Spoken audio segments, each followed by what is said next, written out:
Bonjour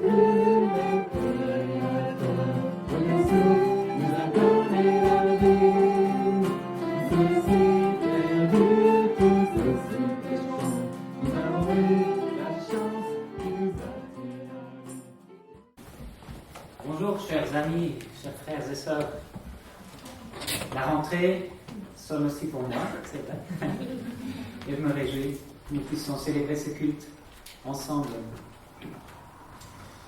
Sacré Charlemagne, on a entendu tout à l'heure dans cette chanson qui disait que c'était une folie que Charlemagne ait inventé l'école. Tout récemment, en écoutant les actualités, je me suis dit que c'est quand même tellement important, l'éducation. Je suis triste pour ce qui se passe en Afghanistan actuellement. Je ne fais pas de géopolitique, là, c'est pas cet aspect-là. Mais là-bas, il y a des personnes qui, durant ces 20 dernières années, ont découvert des libertés, par exemple de faire de la musique, organiser des concerts, ou des femmes qui sont allées à l'école, des femmes qui ont travaillé, et aujourd'hui, elles risquent de perdre tout ça. Et l'action là-bas a été pas très efficace. On a essayé par les armes d'arrêter les idées contraires, mais quand on éliminait quelques ennemis par jour, derrière, les idéologies recrutaient à tour de bras. Donc c'est une guerre impossible à gagner comme ça, si ce n'est par l'éducation. Il y a 60% d'analphabètes en Afghanistan. Donc ça montre bien combien l'échec est aussi là, parce qu'on n'a pas réussi à apporter l'éducation. C'est l'éducation et l'évangile qui peuvent contrer ces idéologies violentes et non respectueuses des personnes qui sont en train de reprendre du terrain dans ce pays-là. Donc sacré Charlemagne, oui, je crois que même si on râle à chaque rentrée, combien il est bon d'être enseigné, éduqué. C'est nécessaire. Parce que éduquer, c'est donner des normes, des lois, pour savoir ce qui est bien, ce qui est bon. Et dans notre monde, il est important de proclamer ce qui est bien, ce qui est bon. Dans notre société, nous avons coupé les liens avec les sources des valeurs qui ont porté notre pays ou nos pays jusqu'à maintenant. Alors si on ne proclame pas à nouveau ce qui est bien et ce qui est bon, bientôt tout le monde aura oublié. Et même en tant que chrétiens, parfois, nous avons du mal à distinguer entre ce qui est bien et ce qui est mal. Parce que nous sommes entourés d'idées qui confondent le bien et le mal. Alors nous avons le privilège d'avoir accès à la loi que Dieu donne. On n'a pas toujours envie d'entendre la loi de Dieu, n'est-ce pas? On préfère l'autre partie, l'évangile. Je disais, pour un pays tel que l'Afghanistan, pour qu'il puisse changer, il y a besoin d'éducation et d'évangile. Et je crois que c'est pareil pour nos vies. Nous avons besoin de la loi pour nous éduquer, et la loi que Dieu donne est notre tuteur, notre éducateur, mais nous avons besoin aussi de l'évangile pour pouvoir vivre et pour pouvoir mettre en pratique ce qui est bon. Nous voulons donc ce matin revenir à notre éducateur et revenir dans les 10 commandements. La dernière fois, j'ai fait le survol de la première partie, les commandements qui concernent la relation à Dieu. Et aujourd'hui, nous allons survoler la deuxième partie, les commandements qui concernent les relations les uns avec les autres. Mais nous verrons aussi que sans l'évangile, cette loi est impossible à appliquer. Alors je lis dans l'Exode, au chapitre 20, les versets 12 à 17. Honore ton père et ta mère, afin que tes jours se prolongent sur la terre que l'Éternel ton Dieu te donne. Tu ne commettras pas de meurtre. Tu ne commettras pas d'adultère. Tu ne commettras pas de vol. Tu ne porteras pas de faux témoignages contre ton prochain. Tu ne convoiteras pas la maison de ton prochain. Tu ne convoiteras pas la femme de ton prochain, ni son serviteur, ni sa servante, ni son bœuf, ni son âne, ni rien qui soit à ton prochain. Voilà donc cette partie qui concerne la relation entre les humains. Les versets 9 à 11 que j'ai lus la fois précédente parlaient du sabbat et faisaient un peu la transition entre la relation avec Dieu, le jour de l'Éternel qu'il faut honorer, et puis la relation avec les humains, parce que cette loi-là, qui concerne le sabbat, il fallait l'appliquer à tous, c'est-à-dire ni toi ne vas travailler, ni ton fils, ni ta fille, ni ton serviteur, ni ta servante, ni ton bétail, ni l'étranger qui réside chez toi. Donc, c'était même un commandement communautaire qui incluait toute la maison et tous ceux avec qui on est en relation. Donc c'était déjà un commandement qui fait la transition avec les liens qu'on a entre nous. Et maintenant, c'est des commandements directement qui concernent ta relation avec ton prochain. Et on voit un peu une progression. On va essayer de voir justement une progression pour pouvoir retenir facilement ces différents commandements. On peut dire que ça part du plus précieux au moins précieux. On va dire comme ça. D'abord, tu ne commettras pas de meurtre. Donc, tu honores ton père et ta mère. Donc le respect de l'autorité humaine, de celui qui me donne la vie. Ensuite, tu ne commettras pas de meurtre. Il ne faut pas attenter à la vie d'autrui.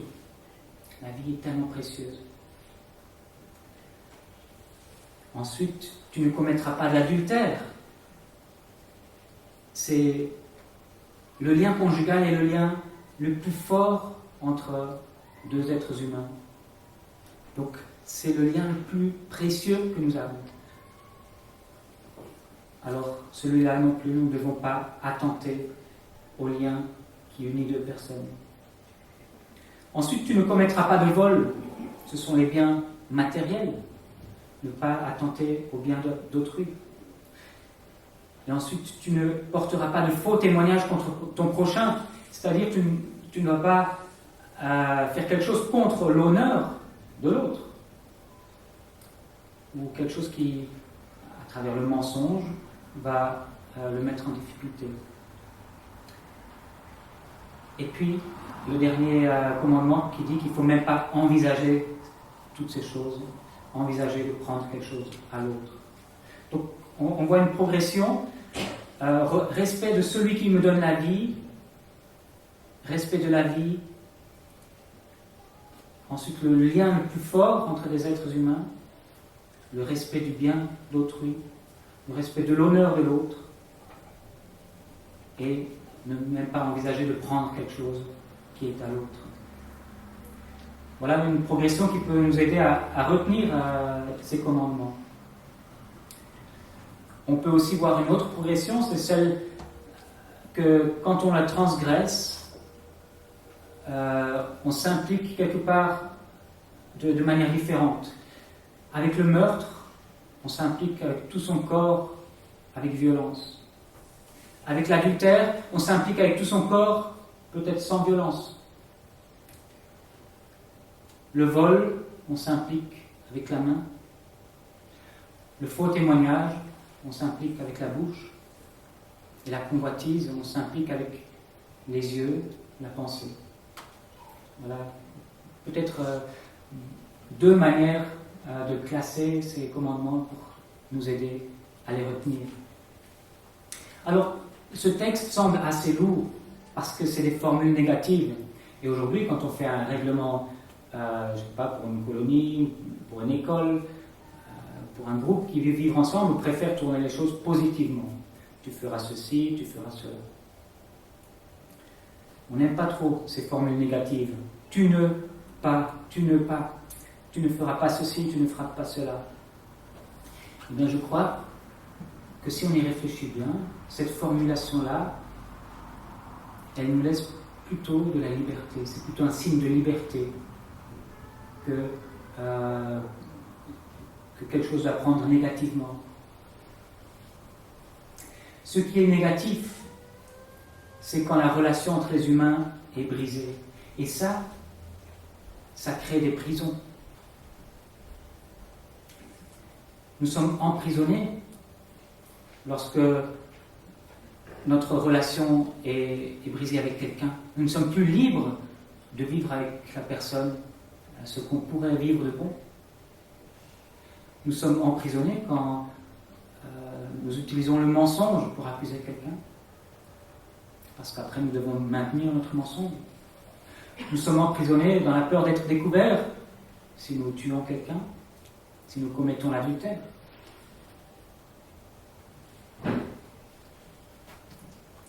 C'est la transgression des commandements qui emprisonne. Mais l'éducation libère. Elle libère de cette prison, tout comme elle peut libérer le peuple afghan. La formulation négative de ces commandements laisse en fait un grand champ de liberté. Ce n'est pas juste une liste d'obligations. Une liste d'obligations, elle enfermerait. Mais ici, c'est une liste de choses à ne pas faire pour ne pas priver l'autre de liberté. Et à partir du moment où on respecte ces choses à ne pas faire, eh bien, il y a un espace de liberté qui s'ouvre devant nous. Regardez dans les 10 commandements, il n'y a même pas l'obligation d'adorer Dieu. Non, il y a l'interdiction d'adorer des images, d'avoir d'autres dieux. Et à partir du moment où on respecte cette interdiction, ensuite on a cette liberté de venir à Dieu. Dieu ne veut pas nous forcer. Au contraire, il aimerait que notre relation avec lui soit une relation de liberté. Cette loi, elle ne nous oblige pas à l'adorer, elle nous appelle à l'adorer librement. Et c'est la même chose dans notre relation avec les autres. Si c'était une loi d'obligation, tu dois respecter la vie d'autrui. Tu dois respecter le couple d'autrui. Tu dois respecter le bien d'autrui. Nous n'aurions pas la liberté de faire le bien. Ce serait simplement par obligation. Donc, cette formulation par la négative ouvre plutôt un espace de liberté où nous pouvons aimer notre prochain et lui faire du bien. Voyez donc un peu plus près ces différentes lois. La première, honore ton père et ta mère, afin que tes jours se prolongent sur la terre que l'Éternel ton Dieu te donne. Alors là, oui, c'est formulé de manière positive. Une obligation. D'ailleurs, Jésus lui-même rappelle cette parole. C'est tellement important de reconnaître d'où on vient, de reconnaître qu'on n'est pas né spontanément au milieu d'un océan de bactéries. L'humanité vient de Dieu. Et vous venez de vos parents, de votre maman, de votre papa. Et celui qui vous a donné la vie, vous avez à le respecter. Le commandement peut être interprété plus largement encore, et Luther, dans son catéchisme, disait qu'il ne s'agissait pas seulement d'honorer et de respecter nos parents, mais également nos supérieurs, à l'école, au travail et dans la vie de citoyen. Respecter l'autorité, celui qui établit le cadre pour que tu puisses vivre. Respecter et obéir, ça va avec. Ensuite, tu ne commettras pas de meurtre. Alors, certaines traductions, dans certaines traductions, il est écrit tu ne tueras pas. Est-ce que c'est maintenant tu ne commettras pas de meurtre ou tu ne tueras pas? C'est les versions modernes qui mettent tu ne commettras pas de meurtre. Est-ce qu'on a voulu un petit peu faciliter les situations. Peut-être vous avez vu le film Tu ne tueras point, qui est sorti en 2016, produit par Mel Gibson. C'est l'histoire d'un jeune Américain qui veut s'engager pour son pays lors de la Deuxième Guerre mondiale. Il est de confession adventiste et il va refuser de porter une arme et surtout il refuse de tuer en raison de sa foi. Il va devenir donc objecteur de conscience et va pouvoir intégrer l'armée en tant qu'infirmier. Un super film, peut-être un peu, pour ceux qui sont sensibles, un peu difficile, mais avec ce message très beau d'un jeune homme qui veut honorer la vie des autres jusqu'au bout. Et à un moment donné, il est face à un ennemi et il va même soigner l'ennemi. Donc lui prend ce commandement, tu ne tueras pas, à la lettre. À la lettre, selon la traduction qu'on avait peut-être habituellement, qui disait tu ne tueras pas. C'est-à-dire, on ne pose même pas la question, il n'y a pas de bonne mort. Mais dans ce film, un des supérieurs essaie de convaincre le jeune homme en justifiant que le commandement dit en réalité tu ne commettras pas de meurtre.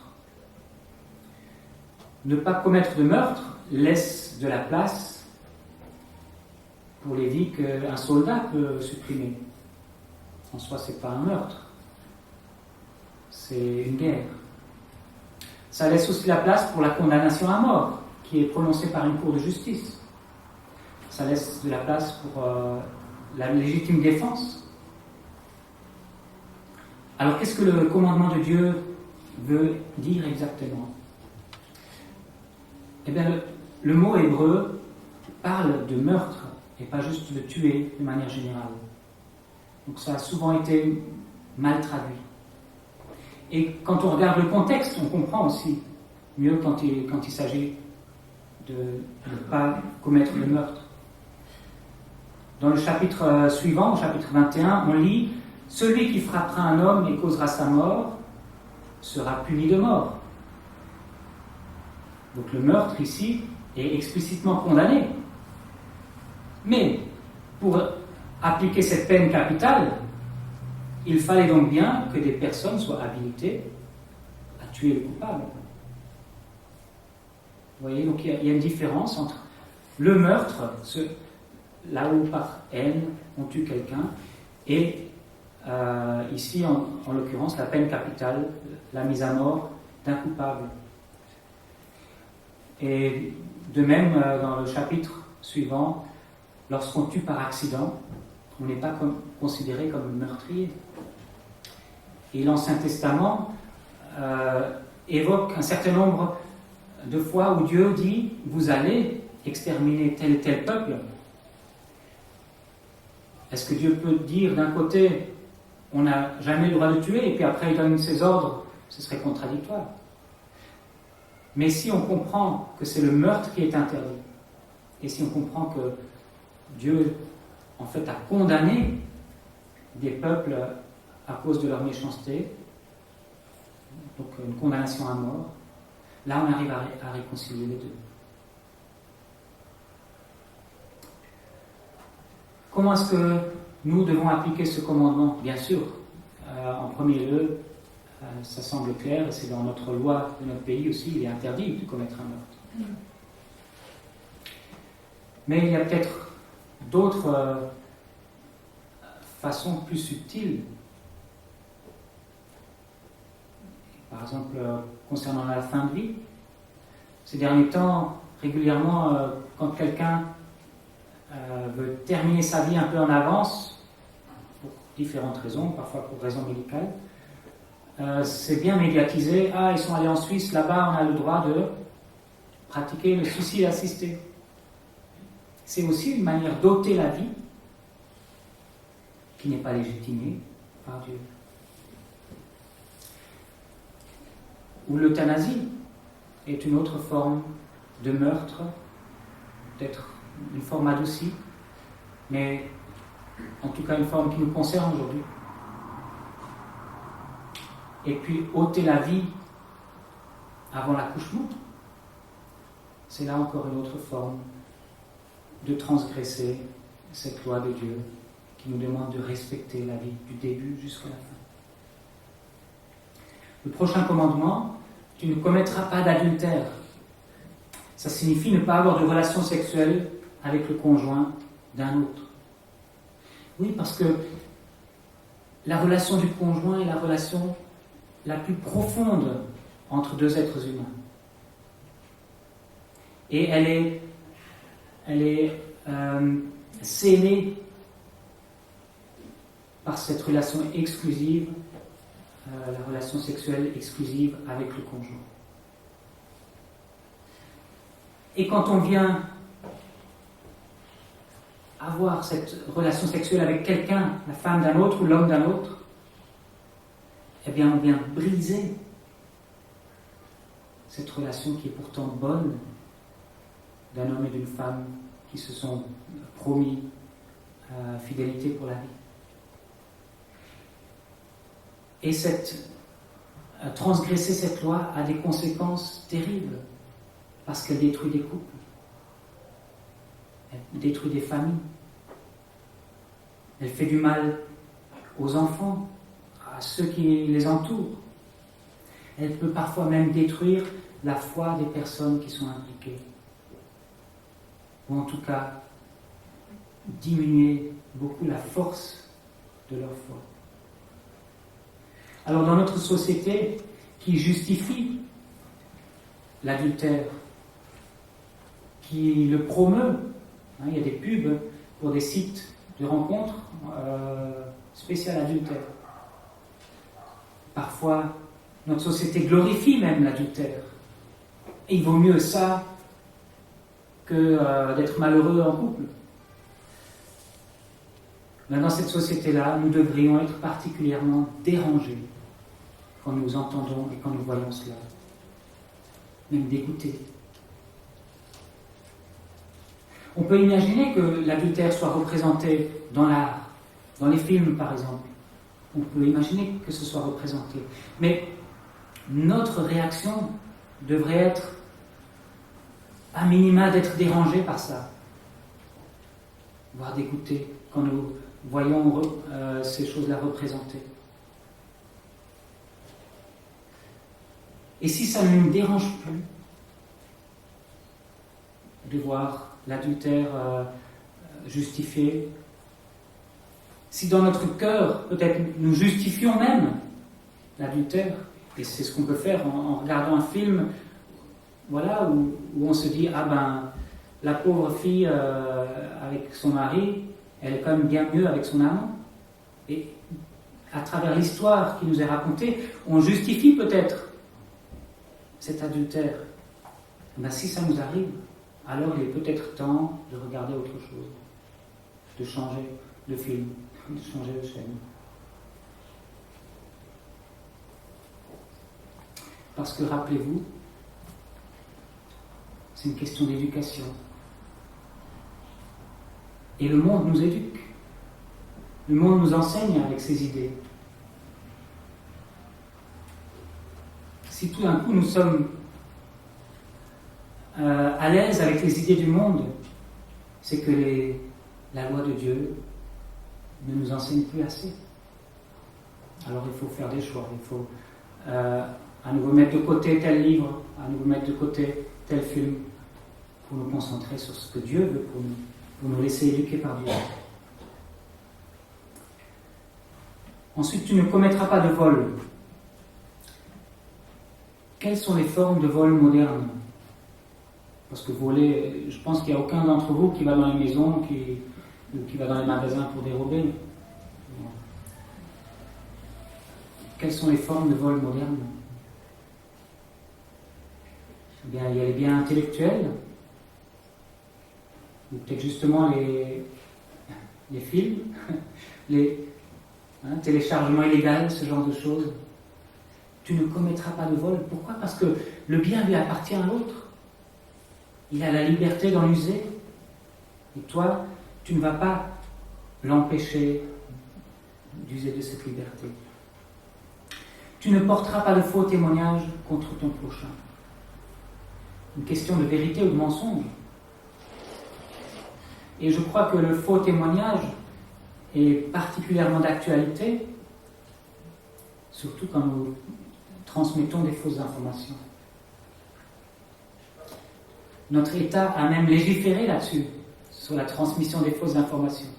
Finalement, ce n'est pas si loin de ce commandement-là. Quand je transmets une information comme quoi, je vais maintenant pas venir sur la question du Covid comme ça, comme quoi l'État nous cache des choses et qui veulent en fait nous manipuler pour tel ou tel sujet. Quand je transmets ces informations, si elles sont fausses, je transgresse la loi de Dieu, tout simplement. Je porte un faux témoignage contre mon prochain. Donc réfléchissons quand nous transmettons des infos sur les réseaux sociaux. Est-ce que c'est un faux témoignage que je transmets? Et le dernier, tu ne convoiteras pas la maison de ton prochain, tu ne convoiteras pas la femme de ton prochain, ni son serviteur, ni sa servante, ni son bœuf, ni son âne, ni rien qui soit à ton prochain. La convoitise, c'est l'élément qui est utilisé pour nous faire consommer. Et certaines pubs ne le cachent même pas. Les pubs de glace, ils parlent de convoitise. Et puis finalement, on est au rayon glace et on achète, ça marche. Et c'est à tel point qu'on a appris à chercher le contentement instantané. Je convoite quelque chose, aujourd'hui je peux le commander, le lendemain je l'ai. On n'arrive même plus à résister quelques jours, quelques semaines à la convoitise. C'est l'instantané, tout de suite. Vous voyez combien la convoitise est présente dans notre monde. Alors, il y a peut-être une différence entre convoiter ce qui est à mon prochain et puis convoiter quelque chose que je vais acheter. C'est vrai, je vous le conseille. Mais si vous ne savez pas résister à la convoitise quand il s'agit d'acheter, est-ce que vous saurez résister à la convoitise quand vous allez voir ce qui appartient à votre prochain?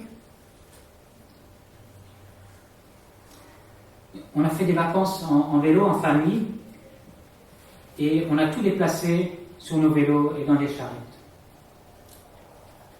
Il a fallu trier. Avant de partir, il a fallu laisser des choses à la maison et dire en fait, c'est trop lourd, on n'arrive pas à emmener ça. C'était un très bon enseignement pour nous de savoir vivre avec peu de choses, simplement. De savoir vivre avec l'essentiel. Et même, on avait quand même plus que l'essentiel.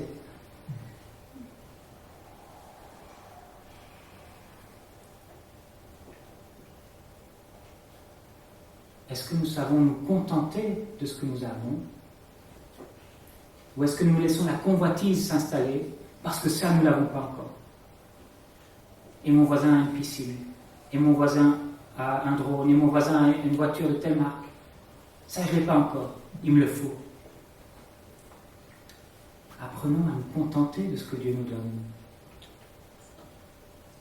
Voilà donc encore une loi qui est bien d'actualité.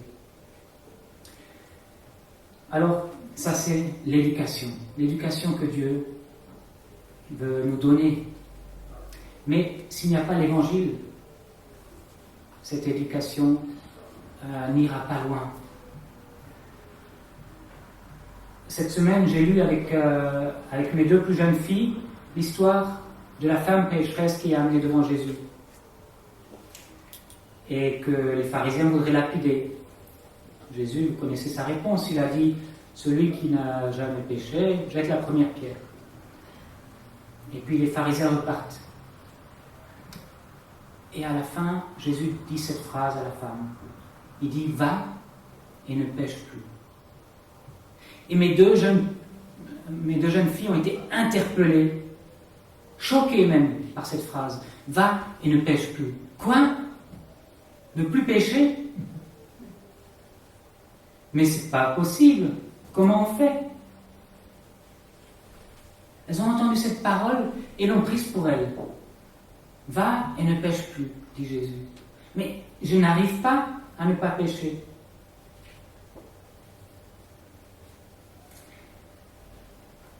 Peut-être que vous n'avez jamais tué, peut-être que vous n'avez jamais volé. Je ne vais pas passer toutes les lois parce que je ne suis pas sûr qu'on y arrive. Mais quand on regarde la manière dont Jésus a interprété cette loi, on est aussi comme mes deux plus jeunes filles à dire « je n'y arrive pas ». Dans le Sermon sur la montagne, Jésus dit pour le meurtre que quiconque se met en colère contre son frère est déjà coupable. Il n'y a pas besoin d'aller jusqu'à commettre le meurtre. Déjà, la colère qui est dans notre cœur est coupable. Pour l'adultère, il dit quiconque regarde une femme pour la convoiter. Là aussi, aucun homme ne peut dire qu'il n'est pas coupable. Et aucune femme dans l'autre sens.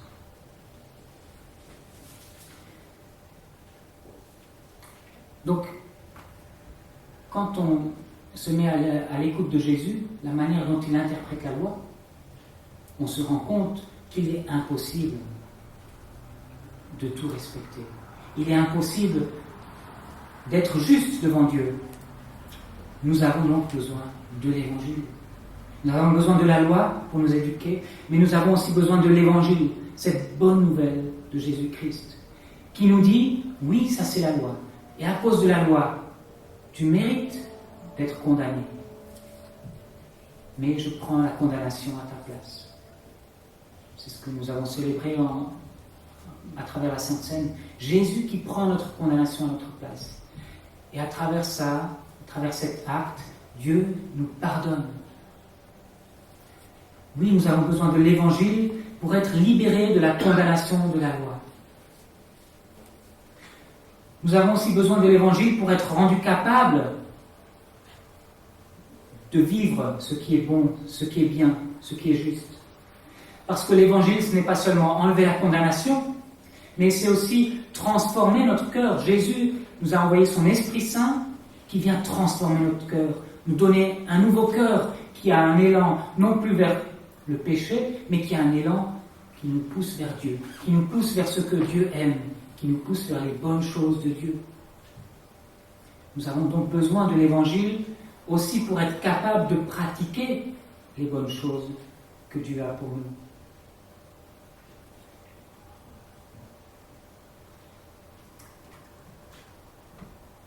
Quand on annonce la loi, il faut toujours annoncer l'Évangile avec. C'est ce que je disais pour l'Afghanistan. Ces gens ont besoin de l'Évangile aussi. Mais c'est ce que nous avons besoin aussi, nous. Entre nous. Lorsque nous annonçons la loi à un frère, à une sœur de l'Église, parce qu'il nous semble qu'il est en dehors de la loi, il est toujours important de l'accompagner de l'Évangile. De rappeler les bienfaits du pardon de Dieu, de rappeler la grâce possible, de rappeler que Dieu veut transformer et nous donne la capacité de changer. La loi ne peut pas être utilisée pour casser. Ça, ce n'est pas la manière dont Jésus l'a utilisée. Ça, ce n'est pas la manière dont Dieu a prévu la loi pour casser les autres. Non. La loi est là comme un éducateur pour nous amener toujours plus à faire ce qui est bon aux yeux de Dieu. Donc, quand nous parlons de la loi, nous devons le faire avec beaucoup de grâce. Il faut proclamer ce qui est bien, ce qui est bon, mais avec beaucoup de grâce, de patience, et en accompagnant ceux à qui nous annonçons la loi, en les accompagnant à le mettre en pratique. On ne peut pas juste dire « tu fais faux » et attendre que la personne change à l'instant même. Il y a besoin de grâce, de patience, d'accompagnement, d'aide parfois, de l'aide pour changer, de l'aide pour se conformer à nouveau à ce que Dieu a de bon pour nous. Voilà donc un survol un petit peu de cette loi, qu'elle puisse nous guider aussi dans notre rentrée, dans la reprise de nos activités, aussi nos activités d'église, que nous sachions davantage encore être à l'écoute de ce que Dieu a de bon pour nous.